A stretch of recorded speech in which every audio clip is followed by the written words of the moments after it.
500 unit तक का जो सरचार्ज वगैरह जो भी लगता है एक्स्ट्रा, वो सबका सब फ्री होगा।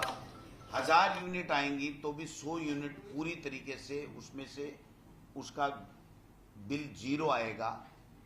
ये जो राहत देने का काम किया है वो वही राहत दे सकती है, वही सरकार काम कर सकती है, वही व्यक्ति काम कर सकता है जिसके मन में लोगों की सेवा करने की भावना हो, जिसके मन में जनता का जो महंगाई से जो दंश झेल रही है जनता, उसको राहत देने की उनकी भावना हो, वही लोग कर सकते हैं। देश के प्रधानमंत्री जी को इन बातों से कोई चिंता नहीं है, कोई सरोकार नहीं है। और कल तो ये साबित कर गए कि राजस्थान का आगामी चुनाव राजस्थान के लोकल नेताओं के आधार पर नहीं लड़ा जाएगा। आगामी चुनाव मोदी जी के चेहरे पे लड़ा जाएगा। हम हमारा चुनाव, हमारी काम, हमारी सरकार की परफॉर्मेंस और हमने जो जनता के लिए काम किए हैं उसको आगे रख करके हम जनता के बीच में जाएंगे। भारतीय जनता पार्टी पूरी तरीके से प्रतिपक्ष की भूमिका निभाने में नाकाम साबित हुई। मायावती जी ने तो सवाल उठाए हैं कि ये तो 5 साल पहले मायावती जी ने सवाल नहीं उठाया। मायावती जी को प्रेस नोट आया है मोदी जी का और नड्डा जी का कि आपको ये बोलना है, क्योंकि वो तो टिकटों में भी पूरे के पूरे लिफाफे उन्हीं को देते हैं। तो मैं समझता हूं कि मायावती जी का ये कहना कि 5 साल पहले करना चाहिए, एक शब्द भी अगर वो ये कह देती कि 13 जिलों के लोग ईआरसीपी को राष्ट्रीय परियोजना प्रधानमंत्री जी घोषित कराना चाहते हैं, आपका वादा पूरा नहीं हो रहा है, तो हम तो कुछ मानते, हमको भी सीख दे देती, उनको भी दे देती। वो तो वन वे एक तरफा चल रहे हैं। तो मैं समझता हूँ ये सब चीजें जनता देख रही है और समय आने के ऊपर उनको सबक सिखाएगी। 2023 में पुनः कांग्रेस चुनाव जीतेगी भारी बहुमत के साथ में, और 2024 में मोदी जी सत्ता से बेदखल होंगे। देश की जनता ने मन बना लिया। जो घोषणाएं की उनको लेकर बीजेपी प्रतिशत इसका कहना है कि चुनावी जुमला है, जो घोषणाएं हैं उनको आता ही इतना ही है, इतना ही बोलेंगे। सीपी जोशी जी कभी कोई बहुत बड़े धुरंधर नेता रहे हैं क्या?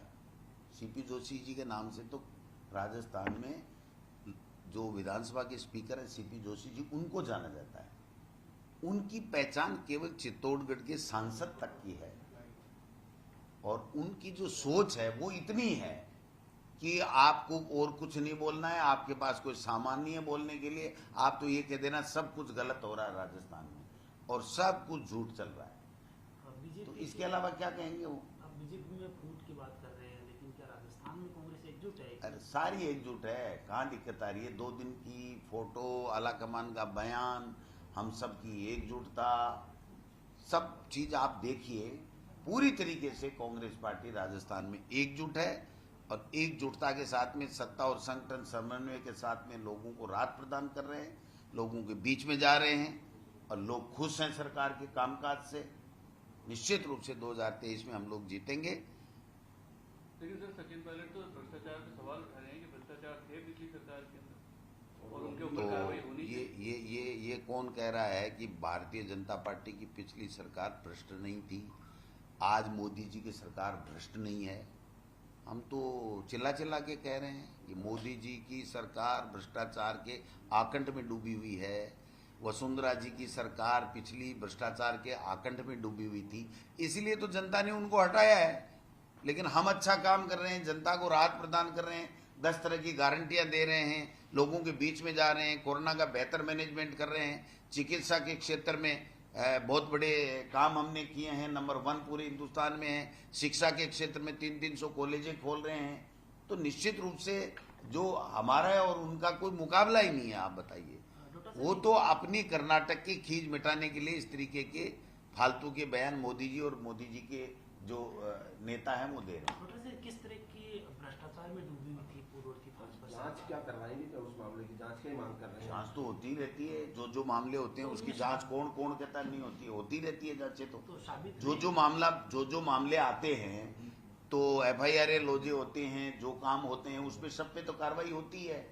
कोई ऐसा कह सकता है कि कार्रवाई नहीं होती? हमारी सरकार में सरकार के रहते हुए जहां भी भ्रष्टाचार आया सामने, वहां पर हमने IAS IPS को भी अंदर किया है, सबसे ज्यादा मुकदमे दर्ज किए हैं, सबसे ज्यादा जीरो टॉलरेंस के आधार के ऊपर हम लोग काम कर रहे हैं।